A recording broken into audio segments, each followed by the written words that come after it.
Hi everyone. एक बार फिर से आपका स्वागत है नसरी अन अकाडमी में। एक बार मैं फिर से आपके बीच नन हिंदी लैंग्वेज जो कि 19 फरवरी को होने वाला है, उसके कुछ महत्वपूर्ण प्रश्नों को लेकर जो उठाया गया है 2019 के। ये किसी मॉडल पेपर से नहीं है बल्कि 2019 में जो फाइनल परीक्षा हुआ था उसी का है ये। और ये क्वेश्चन मेरे टारगेट में है, बाकी आप लोगों का तो अपना तैयारी होगा ही। इसको देख के आप लोग टारगेट ले सकते हैं कि कौन आ सकता है, ताकि वहाँ आपको आंसर देने में कोई दिक्कत ना हो। ये आपके सामने स्क्रीन में 2019 का क्वेश्चन है ये जो कि मैट्रिक की फाइनल एग्जाम में आया था। उस समय भी 50 ऑब्जेक्टिव भी आया करते थे 2019 में। यहाँ सब ऑब्जेक्टिव सवालों का आंसर आपको दे दिया गया है, बाकी आप खुद भी मिला के देख सकते हैं। आपको सिर्फ सवालों में ध्यान देना है कि ये सब सवाल हर हाल में आ सकता है। राम वृक्ष बेनीपुरी द्वारा लिखित पाठ है बाल गोविंद भगत। आपको इसमें जो सही लगता है या अगर कुछ गलत भी लगता है तो आप कमेंट बॉक्स में लिख सकते हैं, मैं आपको रिप्लाई देने का कोशिश करूंगा। नंबर 2 की बात करें, दीनबंधु निराला पाठ की विधा है निबंध। वर्णों के सार्थक समूह को क्या कहते हैं? जिसका सटीक आंसर है डी नंबर, यानी कि शब्द। ओके दोस्तों, हम लोग इसका डायरेक्ट जवाब देते हुए निकलेंगे क्योंकि ऑब्जेक्टिव 50 है। उत्पत्ति की दृष्टि से शब्द के प्रकार। उत्पत्ति की दृष्टि से यानी कि उत्पत्ति की दृष्टि से कितने सारे शब्द होते हैं? 1 2 3 4। तो इसका सही जवाब आपका डी नंबर है। देखिए, यानी कि उत्पत्ति की दृष्टि से शब्द के 4 प्रकार होते हैं। आगे बढ़ते हैं हम लोग 5 नंबर में। रांची से हुंडरों की दूरी 27 मील, जो कि 25 मील उस समय का स्टूडेंट दिया हुआ था, जो कि गलत साबित हुआ था। और फिर हम लोग किताब से इसको मिलाए थे तो 27 मील इसका आंसर निकला था। साध्य की पवित्रता एवं महत्ता तभी है जब उसका साधन भी महान हो। यह किसकी उत्पत्ति है? यह उत्पत्ति है दोस्तों भगत सिंह की। आप लोग किताब से मिला सकते हैं, बस आपको सवाल पर ध्यान देना है कि सब सवाल और इस तरह का सवाल कलाना ही है, कविता नहीं है। इसमें से कौन है जो कविता नहीं है? झांसी की रानी, बच्चे की दुआ, कर्मवीर, ये तीनों तो कविता है। आई जो ठेस है ये कविता नहीं है। डी नंबर, तो इसका डी नंबर सही जवाब है। मेरी भव बाधा हरो राधा नागरी सोए, यह पंक्ति है गोपाल सिंह नेपाली की, सूर्यकांत त्रिपाठी निराला की, बिहारी लाल की या नरोत्तम दास की? तो बिहारी लाल इसका सही जवाब है। याद कर लीजिए आप लोग।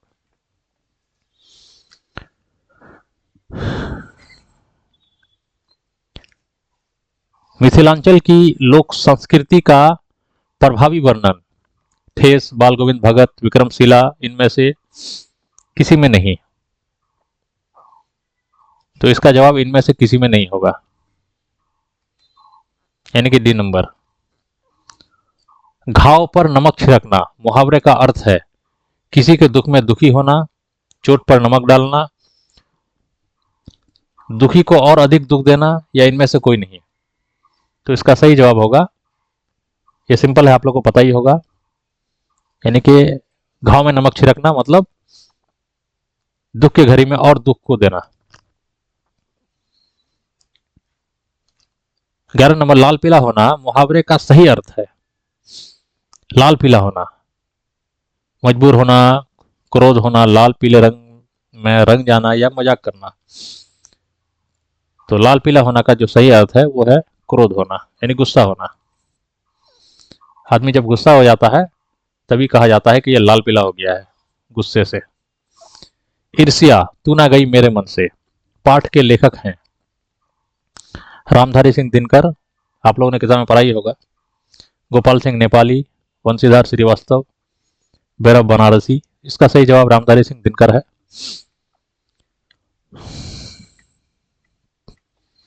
आप लोगों को सवाल सब में ध्यान देना है और ये सब दिमाग में रखना है 24 घंटे तक। लेखक के अनुसार निंदा की मां है ईर्ष्या, ईर्ष्या ही इसका सही जवाब है। ऑप्शन 4 है ये इसका सही है। गोपाल सिंह नेपाली द्वारा रचित कविता है पीपल। ठीक है दोस्तों, आगे बढ़ते हैं। हामिद की दादी का नाम है सफीना, फातिमा, अमीना या रवीना। ये कहानी तो आप लोगों के दिमाग में ही होगा, अमीना। हामिद ने कितने पैसों में चिमटा खरीदा? 1, 2, 3, 4।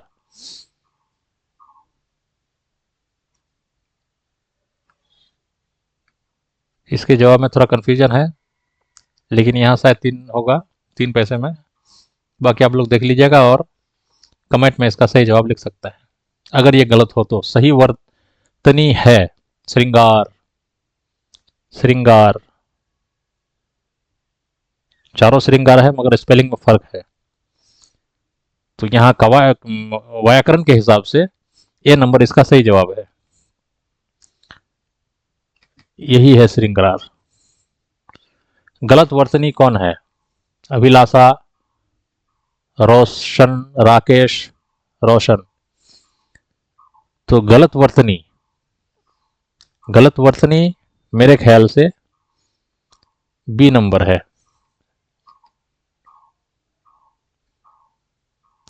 क्योंकि रोशन, राकेश सही है, अभिलाषा भी सही है, रोशन इस तरह होता है, ये रोशन नहीं होता, ये गलत है तलफ़ुज़ के हिसाब से। बाल गोविंद भगत की संगीत साधना का उत्कर्ष देखा गया बेटे की मृत्यु के दिन, बेटे के परदेश जाने पर, बेटे के जन्म के दिन, बेटे के शादी के दिन। तो बाल गोविंद भगत की संगीत साधना का उत्कर्ष देखा गया था जब उसका बेटा का शादी हो रहा था।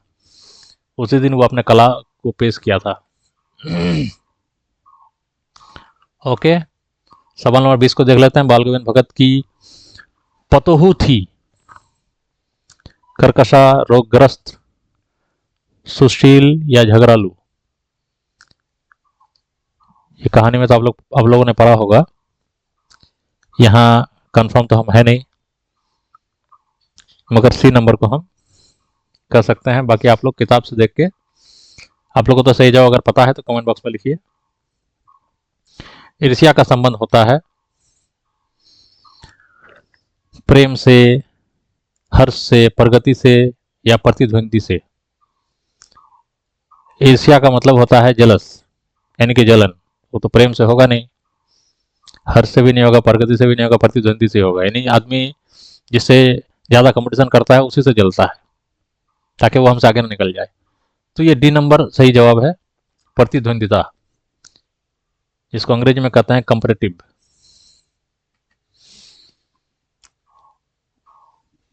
ईर्ष्या का संबंध प्रतिद्वंदिता से है। तुम्हारी निंदा वही करेगा जिसकी तुमने भलाई की है। यह पंक्ति किसके द्वारा रचित है? रामधारी सिंह दिनकर, राम वृक्ष बेनीपुरी, ईश्वर चंद्र विद्यासागर, राम इकबाल सिंह राकेश। तुम्हारी निंदा वही करेगा जिसकी तुमने भलाई की है। यहाँ दोनों में टिक लगा हुआ है, लेकिन मेरे अनुसार ईश्वरचंद विद्यासागर इसका सही जवाब है, सी नंबर। बाकी आप लोग के पास किताब होगा, मिला सकते हैं। अनुकरणीय में प्रत्यय है अनु, आ, ई, य। तो ये व्याकरण से लिया गया सवाल है, इसका सी नंबर, यह सही है। अध खिला में उपसर्ग है, अध ला खिला। तो इसका जवाब दोस्तों बी नंबर आपके सामने। इस तरह का एक व्याकरण से रिलेटेड कई सारे सवाल आपको हिंदी के एग्जाम में मिलेंगे। आपको बारीकी से पढ़ना है, फिर जवाब देना है। अंग महाजनपद का आधुनिक नाम है। मुजफ्फर नालंदा मुजफ्फरपुर, नालंदा, दरभंगा या भागलपुर। अंग महाजनपद, डी नंबर इसका जवाब सही है दोस्तों, भागलपुर। क्योंकि महाजनपद वहीं पर था। विक्रमशिला विश्वविद्यालय के प्रांगण में कितने विश्वविद्यालय थे? विक्रमशिला विश्वविद्यालय के प्रांगण में 4, 5, 6 या 7? 4, 5, 6 या 7? इसका सही जवाब बड़ा ही कंफ्यूजन में है। आप लोग देख के बताइएगा कमेंट बॉक्स के थ्रू। सवाल आप लोग देख लीजिए, ये सवाल आ सकता है, आपको इसका जवाब जानकर रखना चाहिए। सवाल एक बार देख लीजिए, 26 नंबर बड़ा इंपॉर्टेंट है दोस्तों। विक्रमशिला विश्वविद्यालय में के प्रथम आचार्य कुलपति कौन थे, यानी पहला प्रिंसिपल? तो इसका डी नंबर सही जवाब है, धर्मपाल। 28 नंबर, संजू की किस सहेली की शादी बचपन से ही कर दी गई थी? दीपा, शिखा, अंकिता, नीलू। तो इसका जवाब नीलू, डी नंबर आपके सामने है। ओके दोस्तों, हम लोग अब चलते हैं 29 नंबर की तरफ। प्रकृति चित्रण किसकी उल्लेखनीय विशेषता है? जवाब आप तो खुद मिला ही सकते हैं, मेरा मकसद है यहाँ सवाल दिखाना। ये सवाल आपको मिलने ही वाला है और इसका जवाब आपको याद रखना चाहिए।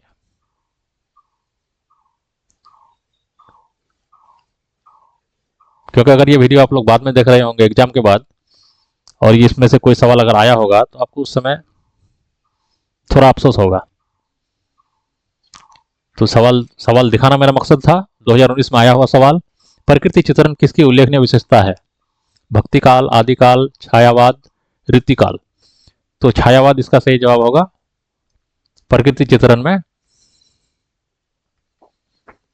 निर्झर के पास खरा पीपल, सुनता रहा कल कल, छल छल, यह पंक्ति किसके द्वारा रचित है? गोपाल सिंह नेपाली, रामधारी सिंह दिनकर, नरोत्तम दास, सूर्यकांत त्रिपाठी, निराला। इसका सही जवाब रामधारी सिंह दिनकर होगा मेरे हिसाब से, बाकी आप लोग मिला लीजिएगा। त्रिवेणी में समास, ये भी व्याकरण से है सवाल। द्विगु, कर्मधार्य, अवयवी भाव, तत्पुरुष। द्विगु जवाब है इसका, देख लीजिए, ये ग्रामर का है। दीननाथ में समास है, कर्म तत्पुरुष। इसका सही जवाब है दीननाथ का जो समास है। बाल मजदूरी की समस्या का वर्णन खेमा में है, क्योंकि ईदगाह और बच्चे की दुआ में तो बाल मजदूरी के बारे में दिया हुआ है नहीं।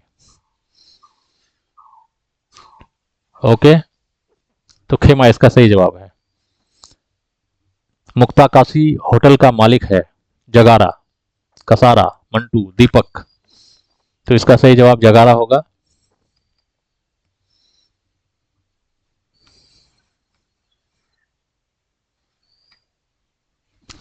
बिहार की बेटियों की असाधारण विशेषताओं का उद्घाटन किया गया है?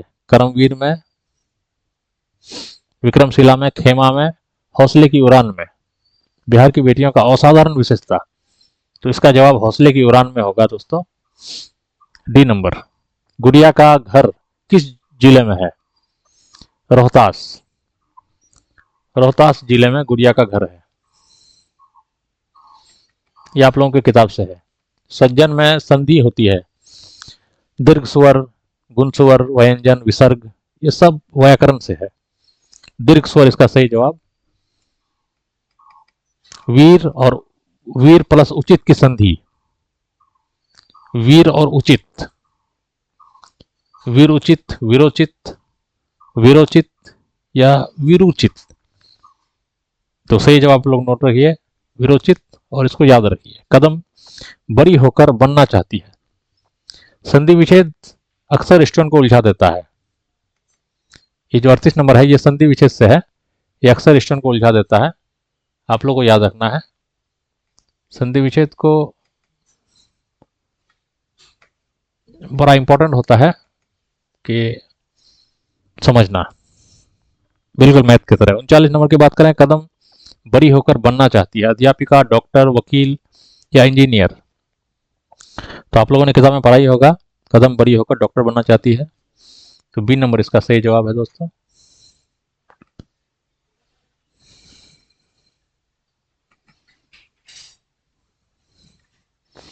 कदम किस जिले की रहने वाली है? नालंदा, मुंगेर, ये मुंगेर जिले की रहने वाली है। पहली बार कर्पूरी ठाकुर कब गिरफ्तार कर लिया गया? 20 सितंबर 1941, 28 अक्टूबर 1943, 23 अक्टूबर 1943, 30 अक्टूबर 1941। सही जवाब सी नंबर, 23 अक्टूबर 1943, ये आपको याद रखना है।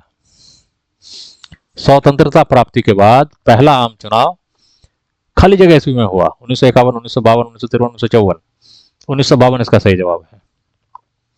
यह आजादी के बाद पहला आम चुनाव हुआ था, उसी साल 1952 में, आप लोग याद रखिए। कर्पूरी ठाकुर बिहार के मुख्यमंत्री कितनी बार बने? 2 बार, 3 बार, 4 बार, 1 बार। इसका सही जवाब 2 बार। कर्पूरी ठाकुर ने IA की परीक्षा पास की 1942 में। राय कृष्णदास हफ्ते में कितनी बार दाढ़ी बनाते हैं? राय कृष्णदास 7 बार। वेदना का अर्थ है पीड़ा, हर्ष, घृणा, क्रोध, तो पीड़ा इसका जवाब होगा, ये नंबर। प्रतीक्षा का अर्थ है संभव, शब्द, इच्छा या इंतजार, तो डी नंबर। प्रतीक्षा का जो सही आंसर है वो इंतजार है, यानी कि डी नंबर, ये है आपका सही जवाब। ओके दोस्तों, पानी है दरवाचक संज्ञा, समूहवाचक संज्ञा, भाववाचक संज्ञा या जातिवाचक संज्ञा? तो दरवाचक संज्ञा है, ये बहने वाली जितनी भी चीज होती है, दूध, पानी, तेल वगैरह वगैरह, जितना बहने वाला चीज होता है वो सब दरवाचक होता है। तो इसका 48 का ए नंबर सही है, आप इसको हाईलाइट कर सकते हैं और याद रख सकते हैं।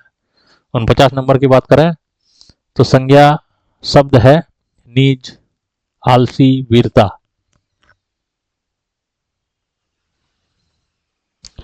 पढ़ना, तो वीरता इसका सही जवाब है। परिणाम वाचक विशेषता नहीं है, परिणाम वाचक विशेषता नहीं है। कुछ, थोड़ा, बहुत, इनमें से कोई नहीं। ये चारों में से कौन है जो परिणाम वाचक का विशेषता नहीं है? कुछ, बहुत, थोड़ा, इनमें से कोई नहीं। तो इसका सही जवाब डी नंबर होगा, क्योंकि कुछ, थोड़ा और बहुत ये सब परिणाम को दिखा रहा है। कुछ भी परिणाम है, मतलब रिजल्ट है। कुछ बच्चे खेल रहे हैं, जैसे थोड़ा सा पानी लेके आओ, बहुत सारा काम बाकी है, ये सब परिणाम है।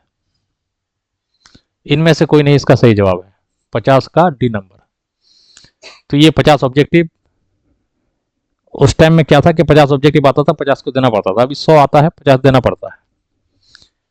तो ये 50 ऑब्जेक्टिव आप जो है 2-3 बार देख लीजिएगा, आंसर मिला लीजिएगा, और अगर मेरे किसी आंसर में कुछ गलती आपको मिलता है तो कमेंट बॉक्स में लिख दीजिएगा।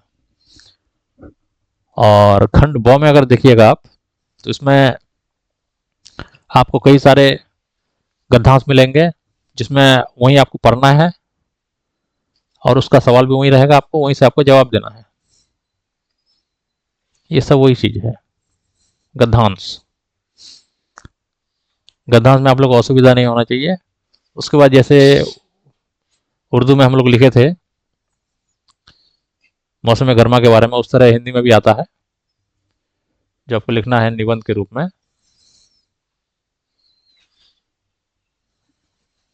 ठीक है, ये देखिए निबंध।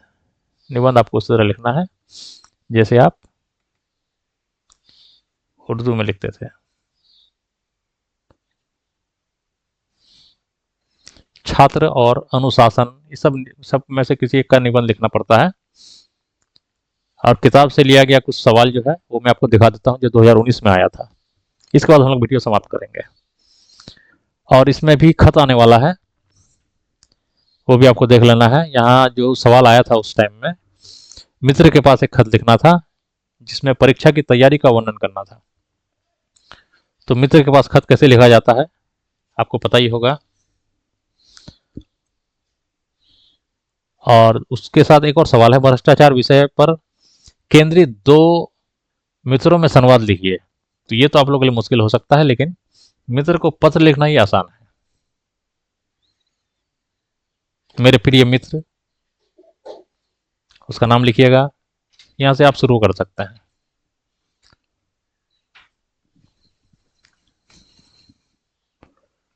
मैं ठीक हूं, जैसे आप उर्दू में लिखते थे, मैं खैरियत से हूं। तो मैं ठीक हूं। आशा करता हूं कि जैसे उर्दू में आप लिखते थे, उम्मीद करता हूं कि यहाँ लिखना आपको, आशा करता हूं कि तुम भी ईश्वर की कृपा से कुशल मंगल हो गए, वगैरह वगैरह। बहुत मतलब कई सारे टॉपिक जो है, अलग अलग स्टेप आपको 2-3 देना है और वहां आपको नंबर मिल जाएगा, लेकिन पैराग्राफ चेंज करते हुए। नंबर 5 में आपका किताबों से सवाल दिया गया था। ईद के दिन अमीना क्यों उदास थी, ये 2019 का सवाल है। पीपल के पेड़ हमारे लिए किस प्रकार उपयोगी है। ये सवाल दिखाने का मकसद ये है कि देखिए कौन कौन सवाल इंपॉर्टेंट होता है किताब में, कौन कौन तो एग्जाम में आता है। ये 2019 में आ चुका है, ये सब सवाल 2021 में भी आ चुका है। क्या पता इनमें से 2-4 आपके कल भी आपको मिले। तो आपको इस सब का सवाल मैं आपको दिखा रहा हूँ। अगर जवाब आपको मालूम है तो ठीक है, नहीं तो किताबें एक बार देख सकते हैं आप, वक्त है आपके पास, और आसानी से इसका जवाब लिख सकते हैं आप अच्छे राइटिंग के साथ। जैसे 2 नंबर का सवाल है, खेमा कसारा के होटल पर काम क्यों करता था, बाल गोविंद भगत कौन है, करमवीर किसे कहा जाता है, कहा जा सकता है, हुंडरू का झरना कैसे बना है, पद्मा ने अशोक को जीवित क्यों छोड़ दिया था, दुर्जन का साथ किस प्रकार हानिकारक है। ये सारे सवाल किताब से है। ओके दोस्तों, तो मुझे उम्मीद है कि ये वीडियो आपके लिए बड़ा हेल्पफुल होगा, और आशा करता हूँ कि आप लोग अच्छे होंगे। बस आप लोग को आपके आने वाले एग्जाम के लिए हार्दिक शुभकामना, और लाइक एंड सब्सक्राइब, ताकि आपके दूसरे दोस्त भी इस वीडियो को देख सकें और उससे कुछ फ़ायदा ले सकें। ओके, अब वक्त आ चुका है आपसे विदा लेने का। धन्यवाद।